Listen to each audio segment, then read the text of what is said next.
নমস্কার। আজ আমি আমাদের ইসিসি ডে নিয়ে কিছু কথা বলবো।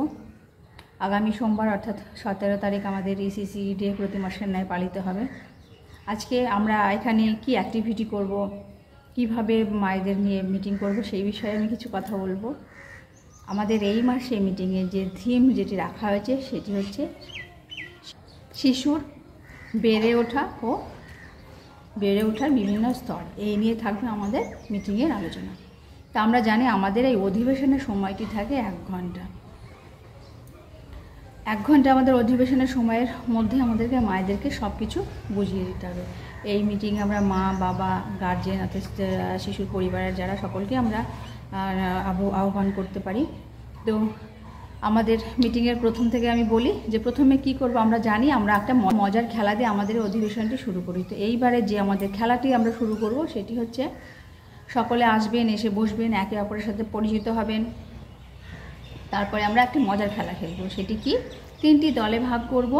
প্রথম দল এবং দ্বিতীয় দল তারা একটা টার্নের বা একটা সুড়ঙ্গ তৈরি করবে হাতে হাত ধরে, এবং তৃতীয় দলটি তার ভেতর দিয়ে যাওয়ার চেষ্টা করবে। এবং সেটি যখন হয়ে যাবে, দ্বিতীয় আর তৃতীয় দল করবে সেই একইভাবে, পরের দলটি দেওয়ার চেষ্টা করবে, তারপরে করবো। অর্থাৎ 3টি দলে কিন্তু ওই টানেল করা এবং ওই টানেলের ভেতর দিয়ে যাওয়ার চেষ্টাটা করবেন, প্রত্যেকে সুযোগ পাবে। এই যে মজার খেলাটি দিয়ে শুরু করব। তারপরে আমরা অভিভাবকদের কাছ থেকে জানতে চাইব যে এই খেলাটির মাধ্যমে শিশুদের কোন দক্ষতার প্রয়োজন, এটি আমরা জানতে চাইব। এরপর আমরা শুরু করব এবার। তারপরে আমাদের পরবর্তী পদক্ষেপ থাকবে যে গত 1 মাসের শিশুদের সাথে আমরা যে অ্যাক্টিভিটিগুলো দেখিয়েছি তারা কতটা করেছে, কতটা শিশুরা নিজেরা একা করতে পেরেছে, কতটা অভিভাবকদের সাহায্যের প্রয়োজন হয়েছে, এবং কোনটা করতে গিয়ে আমাদের শিশুরা অসুবিধা বোধ করেছে। এইগুলো মায়েদের সঙ্গে আমাদের কথোপকথন থাকবে। এটা যখন আমাদের হয়ে যাবে, পরবর্তী পদক্ষেপে আমরা চলে যাব এবার আমাদের যে মূল আলোচনার বিষয়, বিকাশের ধারা এবং বিকাশের বিভিন্ন স্তর নিয়ে এবার আমরা কথোপকথন আমাদের শুরু হবে মায়েদের সাথে, মূল অধিবেশন। আমরা এখানে মায়েদের যেটা বলবো যে আমরা এখানে অভিভাবকদের আমরা জানতে চাইবো যে তারা তাদের শিশুরা কোন বয়সে বসতে শিখেছে, কোন বয়সে হাঁটতে শিখেছে, চলতে শিখেছে, কথা বলতে শিখেছে, তারা সেগুলো ফলো করেছে, সেইটা তাদের সাথে আমাদের কথোপকথন থাকবে। এরপরে যে বিষয়টি থাকবে প্রত্যেকের কাছ থেকে আমরা উত্তর নেব, তার পরিপ্রেক্ষিতে আমাদের কথোপকথন চলবে।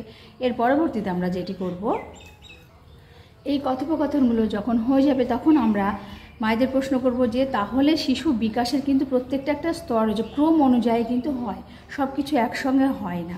তো সাধারণত শিশু বিকাশের 5টি ধারা রয়েছে: শারীরিক বিকাশ, সামাজিক ও আবেগজনিত বিকাশ, বৌদ্ধিক বিকাশ, ভাষার বিকাশ, আর হচ্ছে সৃজনশীলতার বিকাশ। তো সাধারণত গার্জেনদের মধ্যে যেটি দেখা যায় যে তারা কিন্তু শারীরিক বিকাশের ওপর বেশি গুরুত্ব দেয়। শারীরিক বিকাশ মানে সে কতটা ওয়েট বাড়ছে, ওজন বাড়ছে, এইসব দিকগুলো বেশি নজর দেন, কিন্তু আর যে বিকাশগুলি রয়েছে সেই দিকে ততটা নজর থাকে না। প্রত্যেকটা দিকে আমাদেরকে সমানভাবে নজর দিতে হবে। কারণ হচ্ছে প্রত্যেকটা বিকাশ বয়সের সঙ্গে যদি সামঞ্জস্য রেখে না হয় তাহলে তার জন্য প্রয়োজনীয় ব্যবস্থা নিতে হবে। এইগুলো নিয়ে কিন্তু আমাদের থাকবে আলোচনা। শিশুদের যে বয়সে এসে যে কাজটি করা প্রয়োজন তার জন্য তাকে এগিয়ে যাওয়ার জন্য তাকে সহায়তা করতে হবে। তাহলে এইগুলো যদি প্রত্যেকটা বিষয় যদি গার্জেনরা লক্ষ্য করেন যে শিশু কখন কথা বলছে, কখন হাঁটছে, কিংবা ধরুন কোন বয়সে কি অ্যাক্টিভিটি করছে, সেইটা যদি লক্ষ্য রাখা হয় তাহলে কিন্তু তার বিকাশটা এবং তার বিভিন্ন অ্যাক্টিভিটি করার সময় শিশুকে সহায়তা করতে হবে, তাকে সঙ্গ দিতে হবে। যেমন ধরুন একটা নির্দিষ্ট বয়স রয়েছে, যেমন 2 থেকে 3 বছরের মধ্যে শিশু কিন্তু টুকি খেলে। তাহলে এই যে টুকি খেলাটা ও কিভাবে বুঝতে পারছে সে যে জিনিসটা, আমি ধরুন টুকি খেলা মানে কি জানি সেই জিনিসটা আছে কিন্তু আমি চোখের সামনে দেখতে পাচ্ছি না, ব্যাপারটি কিন্তু বুঝতে শিখেছে যে জিনিসটি বিদ্যমান আছে, আমি না দেখতে পেলেও বিদ্যমান আছে, তার মানে সে টুকি খেলে ব্যাপারটি মজা নিক। একটা নির্দিষ্ট বয়স আছে যখন শিশু বিচ্ছেদ উদ্বেগে একটা ভোগে, তাহলে সেই সময় তাকে সঙ্গ দিতে হবে। এমন যদি পরিস্থিতি হয় যে হয়তো কোনো মা কোনো বাইরে কাজে যাচ্ছেন, তাহলে সেই সময়টা তার যে বিচ্ছেদ উদ্বেগ এই সময়টা তাকে পরিপূর্ণতা দেওয়ার জন্য, সেটা যেন সেই সিচুয়েশনে না ভোগে তার জন্য শিশুকে তাহলে অন্য কাউকে তার সঙ্গটা দিতে হবে, নাহলে কিন্তু শিশুর ক্ষেত্রে একটু অসুবিধাজনক হয়ে যায়। এরপরে আসি যে আপনি যদি শিশুর বিভিন্ন স্তর সম্পর্কে যদি সচেতন হন তার অ্যাক্টিভিটি সম্পর্কে, তাহলে কিন্তু তার বিষয়গুলোকে আপনি ট্র্যাক অর্থাৎ লক্ষ্য করতে পারবেন যে এই সঠিক সময়ে সঠিক কাজটি হচ্ছে কি না। এবার যদি তার গ্রোথ যদি সঠিক সময়ে সঠিক যে অ্যাক্টিভিটিগুলো যে বেড়ে ওঠা বা অ্যাক্টিভিটিগুলো প্রয়োজন সেটা যদি না হয়, তাহলে তার সম্পর্কে সেই বিষয়ে যথাযথ ব্যবস্থা নেওয়া সম্ভব হবে। ধরুন আমি একটা উদাহরণ হিসেবে বলি যে 6 সপ্তাহ অর্থাৎ 1.5 মাস বয়সে শিশু কিন্তু কোনো উচ্চতর আওয়াজ যদি শোনে তাহলে কিন্তু সে কী হবে, সে একটু চমকে উঠবে। তাহলে সেই বয়সে গিয়ে সে যদি সেটি দেখা যাচ্ছে 2 মাস হয়ে যাচ্ছে, 2.5 মাস 3 মাস এরকম সেটা করছে না, তাহলে সেটি আপনি ট্র্যাক করতে পারছেন, তাহলে সে তার পরিপ্রেক্ষিতে আপনি ব্যবস্থা নিতে পারবেন। তাহলে এগুলি লক্ষ্য করা অবশ্যই বিকাশে। তারপরের পদক্ষেপ হচ্ছে যে শিশু বিকাশে যদি কোনো বিলম্ব লক্ষ্য করেন যে এটি হচ্ছে না, তাহলে তার জন্য ডাক্তারের পরামর্শ নেওয়া যেতে পারে। অঙ্গনওয়াড়ি কর্মী আছে, আশা কর্মী আছে, তাদের সঙ্গে আলোচনা করে একটা কোটা কী হবে মানে একটা সঠিক পরামর্শ নেওয়া যাবে, কি করা যায়। বিশেষজ্ঞের কাছে যাওয়ার পরামর্শ তারা দেবেন, আশা কর্মী, অঙ্গনওয়াড়ি কর্মী। তো এই বিষয়গুলো অবশ্যই লক্ষ্য রাখতে হবে। আমাদের আলোচনার বিষয়গুলো থাকবে এইগুলো।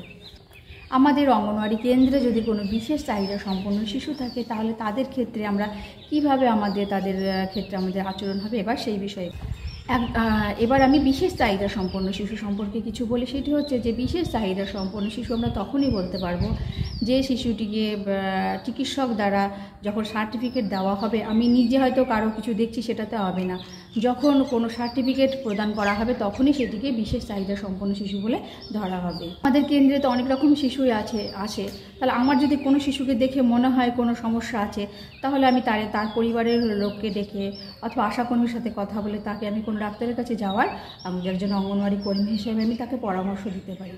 কিন্তু আমি তাকে বিশেষ চাহিদা সম্পন্ন শিশু বলে কিন্তু আমি তাকে প্রুভ করতে পারবো না যতক্ষণে পর্যন্ত চিকিৎসক তাকে সার্টিফিকেট দিতে। অঙ্গনওয়াড়ি কেন্দ্রে আমরা শিশুদের যেভাবে সহায়তা প্রদান করি সেটি হচ্ছে আমাদের হচ্ছে যে শিশু শুনতে পায় না কানে, তার ক্ষেত্রে আমরা কিভাবে পরিষেবা দিয়ে থাকি। যে শিশু চোখে দেখতে পায় না বা কম দৃষ্টি বা সকল শিশুর জ্ঞানভিত্তিক সমস্যা রয়েছে, তাদের ক্ষেত্রে আমরা কিভাবে তাদেরকে কেন্দ্রে তাদের দিকে লক্ষ্য রাখবো। এবার সেই বিষয়ে কথা বলবো। ধরুন যে শিশু শুনতে অসুবিধা হচ্ছে, তাহলে আমরা কি করব?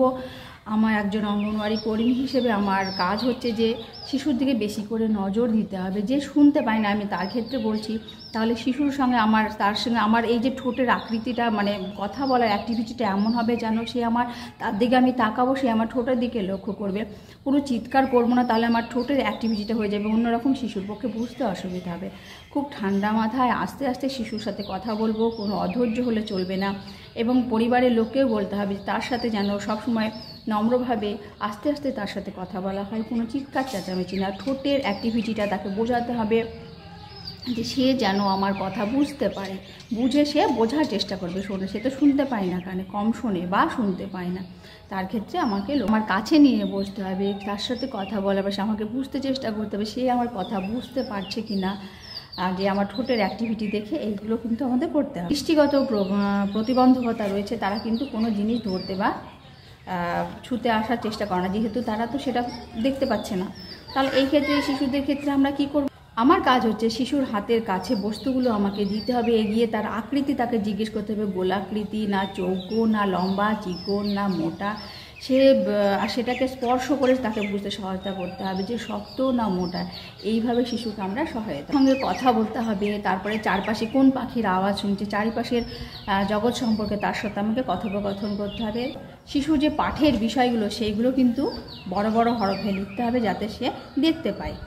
এইগুলো কিন্তু যে শিশুদের দৃষ্টি শক্তি কম তাদের ক্ষেত্রে লেখাগুলো সবসময় হবে বড় বড় করে লিখতে হবে যাতে সে দেখতে পায়। এবং কোনো অ্যাঙ্গেলে বসা চলবে না, শিশুকে সোজাসুজি বসাতে হবে। যদি কোনো বোর্ডে লেখা হয়, এগুলো হচ্ছে পদ্ধতি, বোর্ডে লেখা তাকে সোজাসুজি বসাতে হবে। কোনো অ্যাঙ্গেল অর্থাৎ কর্নারে বসেও তার দেখতে অসুবিধা হবে, এগুলো করা যাবে না। তাহলে কী হবে, তাদের চোখে কিন্তু আরও ক্ষতি হয়। তাকে সবসময় সোজাসুজি বসতে আছে। যে সকল শিশুর জ্ঞানভিত্তিক সমস্যা রয়েছে, এই জ্ঞানভিত্তিক সমস্যাটি হচ্ছে এমন একটা সমস্যা, এখানে খুব ধৈর্যের প্রয়োজন, বিরক্ত হলে হবে না। কেননা আমাদের হাতের এই 5টি আঙ্গুল যেমন সমান নয়, সব শিশুর স্মৃতিশক্তি বা জ্ঞানভিত্তিক ক্ষমতাও কিন্তু সমান নয়। তাহলে এখানে আমাকে ধৈর্য রাখতে হবে। শিশুকে আমাকে ছোট ছোট কাজ দিতে হবে, অল্প কাজ দিতে হবে। এবং কাজের রিপ্লাই অর্থাৎ আজ যে কাজটি করবে সেটি আবার পরবর্তী দিনে আবার করাতে হবে। খুব সহজ সহজ কাজ দিতে হবে। এইভাবে আমাদেরকে কিন্তু এই জ্ঞান ভিত্তিক তার যেহেতু ক্ষমতাটা কম, তাহলে সেটি তাকে আরও উৎসাহিত করতে হবে কাজটি করানোর জন্য। এবং মাথায় রাখতে হবে বেশি কাজ না, খুব দলে ভাগ করে তো আমরা কাজ করাই আমাদের কেন্দ্রে, সেখানে তার দিকে আমাকে যার এই জ্ঞান ভিত্তিক সমস্যাটা রয়েছে তাহলে তাকে আমার কাছে নিয়ে খুব অল্প সংখ্যক কিছু কাজ দিয়ে আমাকে সহজ সরল কাজ দিয়ে কাজটি যাতে সেই আমার যে কাজ বা খেলা বা যে বিষয়টি সেটি যেন বুঝতে পারে, সেটি তাকে সুন্দর করে তাকে ব্যাখ্যা দিয়ে বুঝিয়ে দিতে হবে বারবার। ক্ষেত্রে মাথায় রাখতে হবে পরিবারের লোক হোক অথবা অঙ্গনওয়াড়ি কর্মী হোক, এই ক্ষেত্রে কিন্তু রাগ বা অধৈর্য কোনটি কিন্তু হওয়া চলবে। এবার বলি যে কেন্দ্রে বিশেষ চাহিদা সম্পন্ন শিশু, কেন্দ্রে যদি আমাদের বিশেষ চাহিদা সম্পন্ন শিশু থাকে তাহলে তাদের ক্ষেত্রে কী কী আমরা কৌশল অবলম্বন করব।